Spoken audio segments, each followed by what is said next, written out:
Alright guys, we're back with the episode 5 review. Episode 4, we had high praises. I think everybody did. We finally got more basketball involved. It was the true start to the show and the dynasty. Episode 5.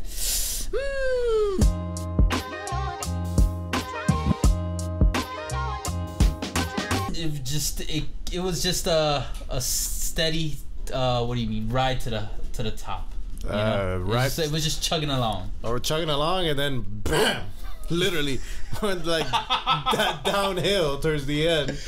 Sure. I hope you guys know none of this is planned.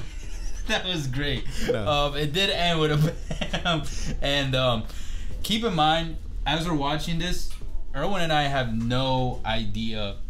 For the most part, yeah, what the backstory is on the dynasty. All we know is that they won a couple of championships. Kareem, Magic, Pat. That's it, and Jerry Buss. I think that's majority of people's background info going into the show. Correct. And I think it's good. I part of me wanted to do some research because when you watch a show, you like wiki random stuff. You know what I mean? The cast or the backstory. But I was like, no, I'm gonna do it later on because I don't want to spoil myself. You know what I mean? Like we already know obviously what's gonna go on, but I don't want to spoil the details, and that caught me off guard. Oh, for real. I don't know if I don't think he's dead. Everyone was like, is he dead? I'm like, I don't think he would just die from that. It's possible he could hit his head at a weird way or puncture something in his body awkwardly, but no, man, come on. It's like the late 70s, about to be 1980.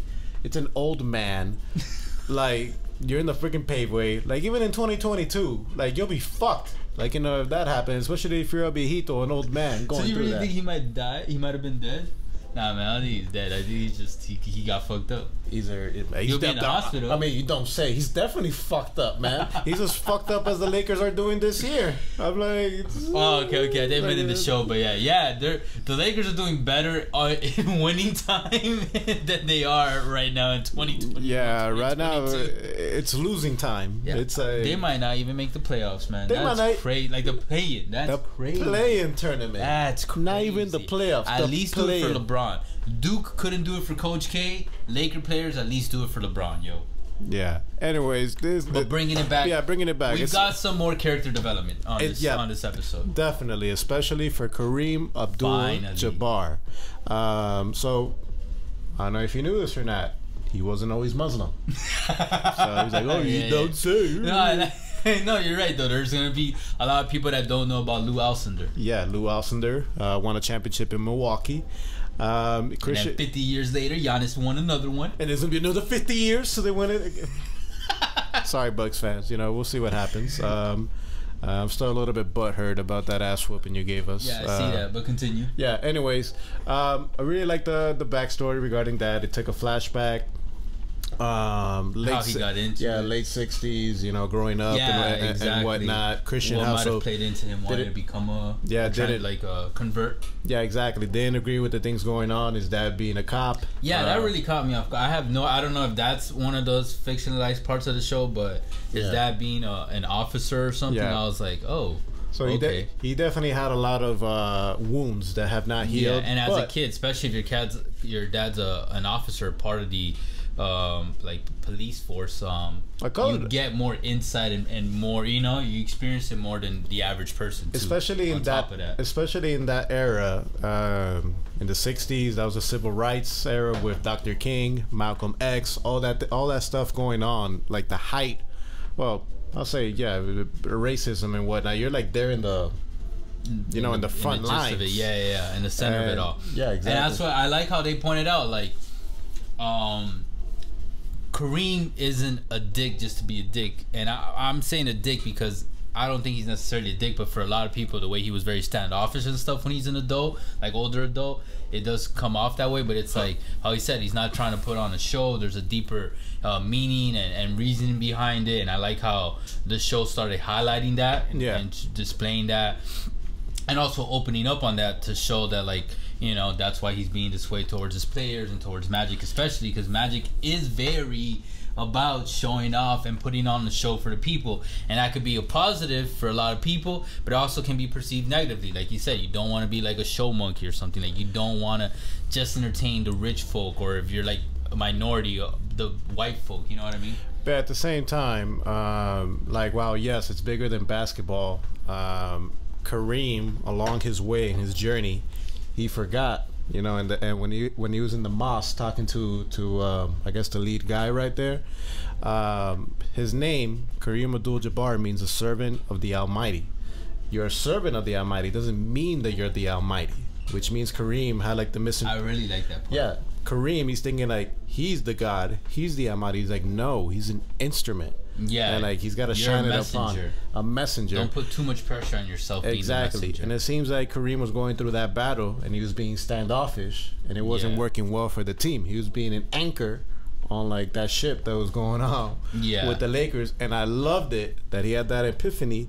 And when he got going on, like you're going through the scene right now, Kareem, he puts his hand right there and be like, "Yo, guys, oh yeah, you were so happy." 1, 2, 3. I'm like, yo, what's up? I'm like, I got so hype, I hit the mic right now. I'm like, watching shows are fun with Irwin, man. It's like watching it with like a kid or something. You legitimately get genuinely like excited. I'm like, I got hype, man. I'm like, yo, I'm like, yo, got me hyped, yo.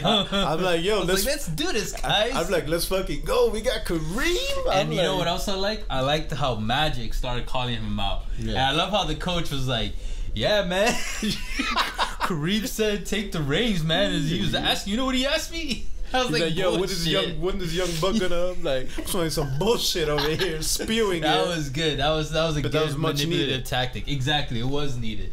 And yeah, I'm actually now, after this episode, what I look forward to more than anything on the show now is the dynamic between Kareem and Magic. Like, and one thing I did think about a lot in this episode was how on point the actors are for the characters. Mm-hmm. I feel like Kareem, that actor, I can't remember his name now, he is on point. Mm-hmm. And Magic, we've said this before, he's been on point. But now that we actually get to see more of Kareem's side on this and moving forward probably, I was like, oh shit.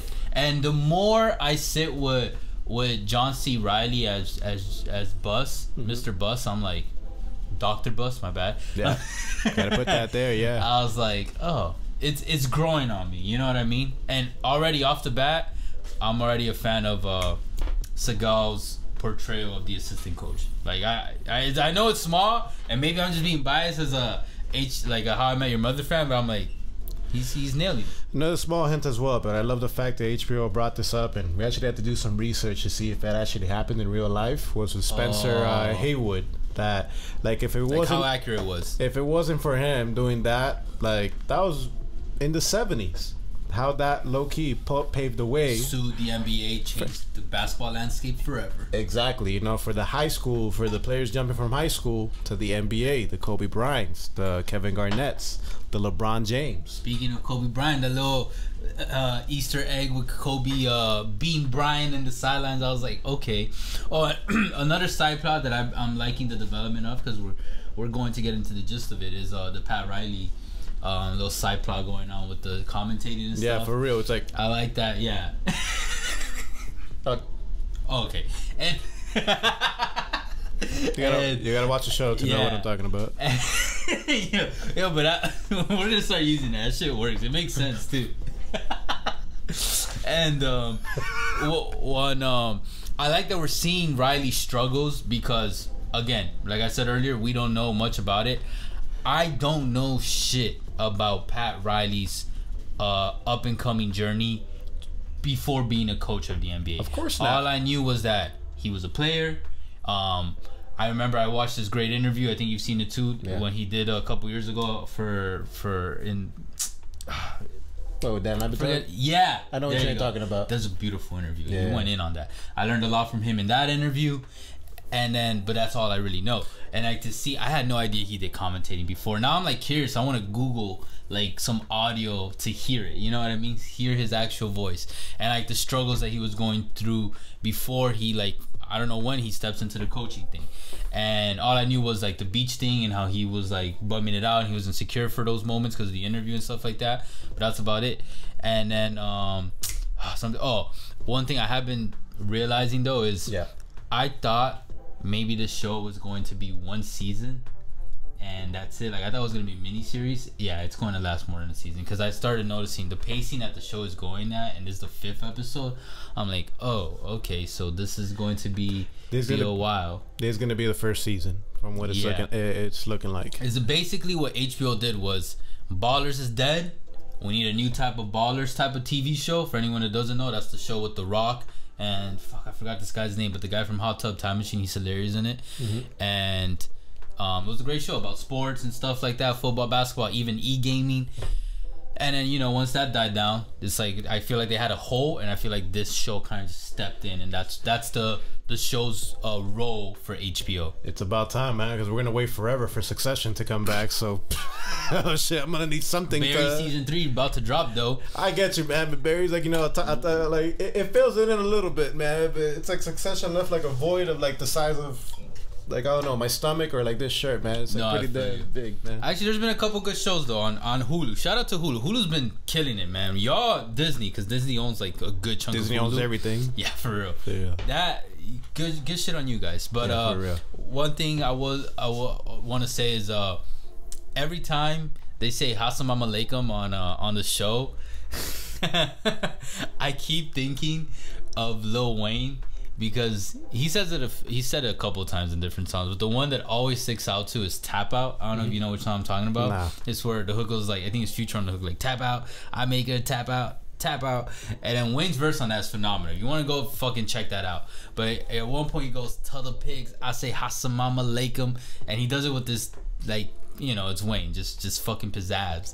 And I remember listening to it as a kid, and I was like, oh shit. And I remember Googling Assalamu alaikum, like, oh, like I had heard it before, but I was like, this is what really pushed me to like Google the actual meaning. Lil Wayne, that's crazy, but Lil Wayne made me Google the actual meaning. Lil Wayne goes deeper.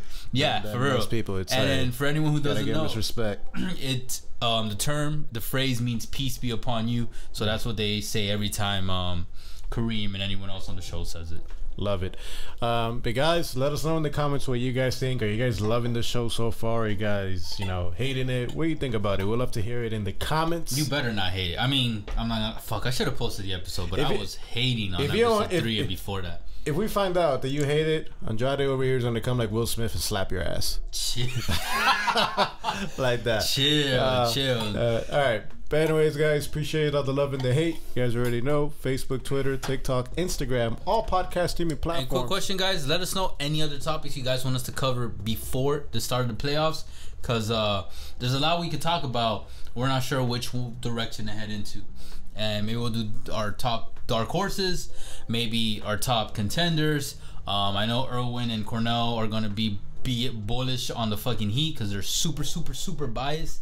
But, not super biased, man. It's super biased. You won 51 games, you know, out of your ass. I'm sorry, man. I'm like, it's being keeping it real. Hey, it's like I said, I wasn't 2 years on BTD. Regular season don't mean shit in the postseason. It don't mean shit if you're the Chicago Bulls. I mean, they're like 0-19 versus like teams above 500. No. I saw this season. They have 2 wins. They're like 2-13, 2-8, something like that. But yeah, I know it's pretty bad. We beat them. They're not gonna win shit in the playoffs. Let's be honest. We'll see. I mean, who knows? I mean, I know, guys. I'm telling you right now. What's today? April 3rd, 2022. Milwaukee Bucks are your back-to-back NBA champions. Lock it in. Well, I didn't know it was still April Fool's Day. All right. Anyways, we'll catch you guys soon. For now, take care.